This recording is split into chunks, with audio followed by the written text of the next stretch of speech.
স্বাদ বদলের রান্নাঘর থেকে প্রত্যেকে আমার শুভকামনা জানিয়ে আজকের পর্ব শুরু করছি। আজকে একটি খুব হেলদি টেস্টি একটি রেসিপি নিয়ে এসেছি। খুব সাধারণ, খুব কম সময় হয়ে যায়।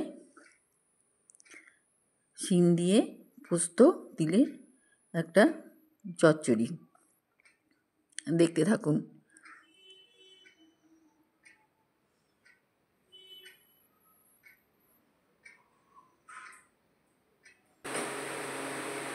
কড়াই সর্ষের তেল গরম করে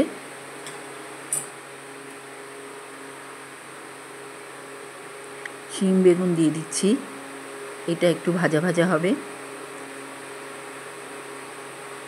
এখানে শিম বেগুন আলু কড়াইশুঁটি এই 4টি উপকরণ আছে।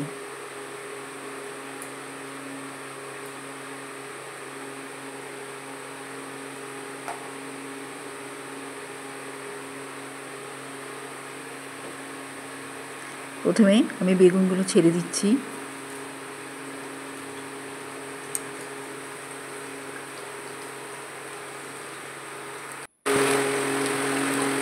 কালো জিরে,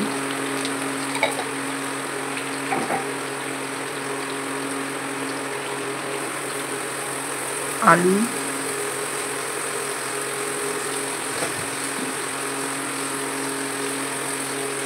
কাঁচা লঙ্কা,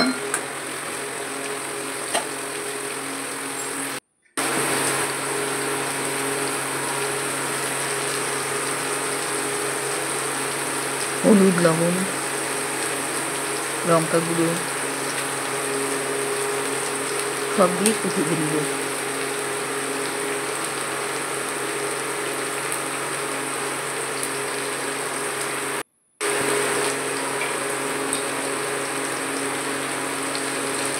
লবণ দিলাম,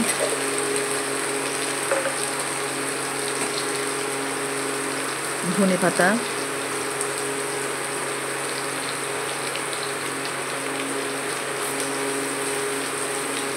এই ফ্লেভারে ধনে পাতার ফ্লেভারে সম্পূর্ণটা ভাজা ভাজা হবে।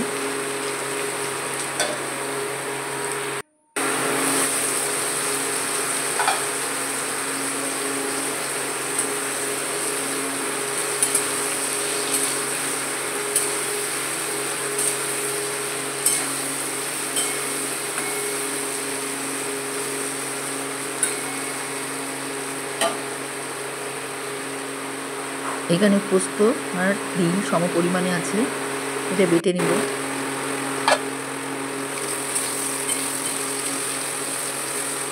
বেগুন আলু ভালো মতো ভাজা হয়ে গিয়েছে। এর মধ্যে এবার শিমগুলো দিয়ে দিলাম। এবার সব একসাথে ভেজে নিচ্ছি।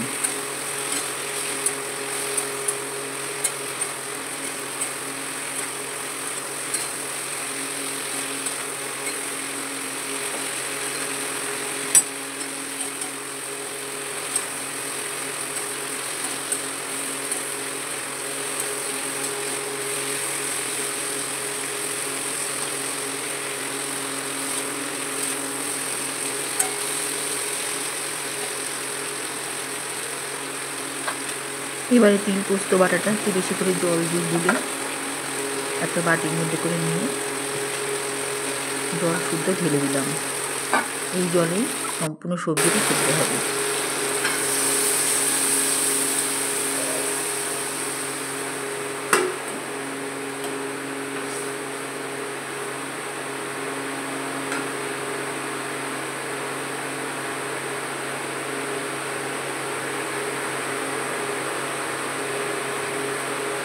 কড়াইশুঁটি দিলাম,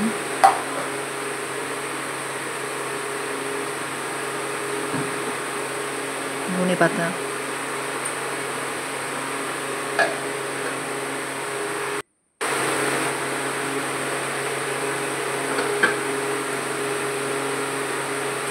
তিলের জলের সঙ্গে সম্পূর্ণটা সবজির সঙ্গে ধনে পাতা পুরো সিদ্ধ হতে থাকবে।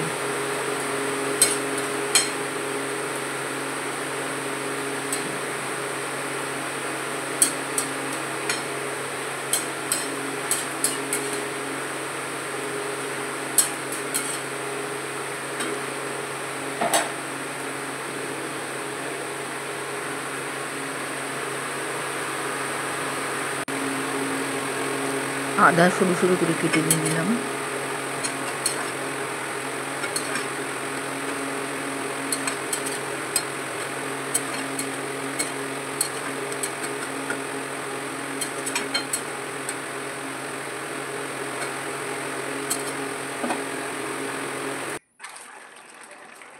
চিনি,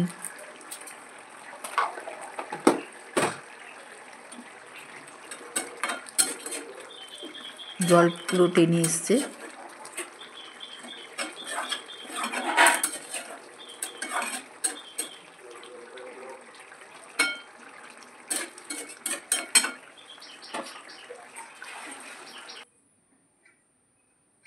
এইভাবে জল পুরো শুকিয়ে এসছে এখন।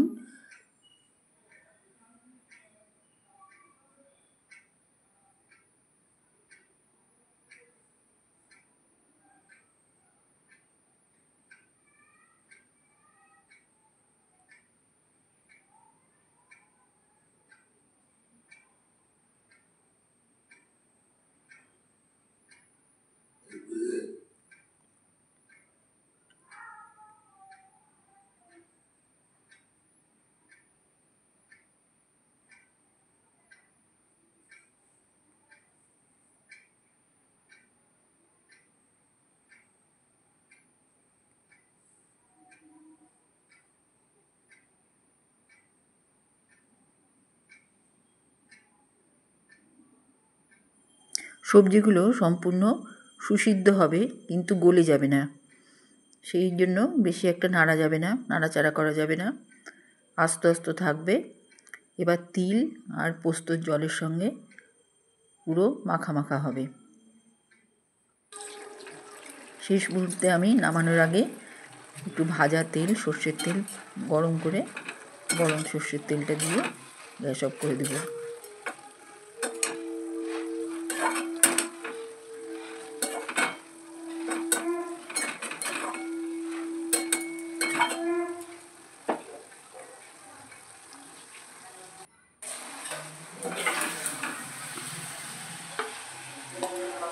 আমার রান্না রেডি। এবার আমি একটা জায়গায় তুলে নিচ্ছি। ঠিক এরকম হবে দেখতে, সেদ্ধ সেদ্ধ তরকারি, কিন্তু খেতে খুবই ভালো আর খুবই হেলদি। গরম ভাতের সঙ্গে, রুটির সঙ্গে খেতে খুবই ভালো লাগবে প্রথম পাতে। এটায় সাদা শিমটাই বেশি ভালো লাগে সবুজ শিমের থেকে। এরকম রান্নার পদ্ধতিতে সাদা শিম দিয়ে রান্না করলেই বেশি ভালো লাগে, কারণ সাদা শিমটা বেশ মিষ্টি মিষ্টি